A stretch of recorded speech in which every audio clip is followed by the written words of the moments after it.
این موتور هم اباعت بالایی داره هم قدرت بالایی. 0-100ش هم توی کمتر از 3 ثانیه. سلام به همه موتورسوارا و عاشقای دنیای دوچرخه. امروز ما همراه باشید تا یکی از هیولای دنیای موتور یعنی یاماها وی مکس 1800 cc رو معرفی کنیم.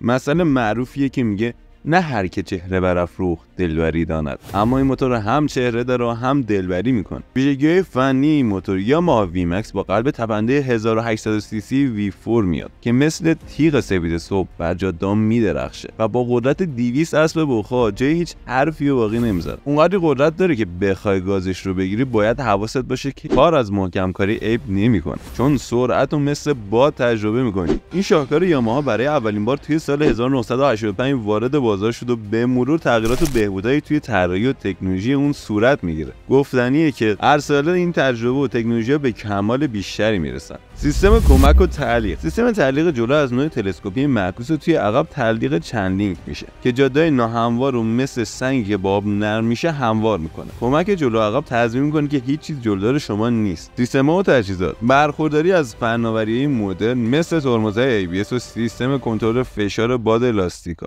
اگزوزهای وی مکس طراحی خاصی دارن که هم بر عملکرد تاثیر مثبت دارن و هم بر ظاهر. این اگزوزها صدایی تولید میکنن که مثل موسیقی برای گوش عاشقای موتور و به قول معروف زنگ خوش‌صداتر از هزاران ناقوس.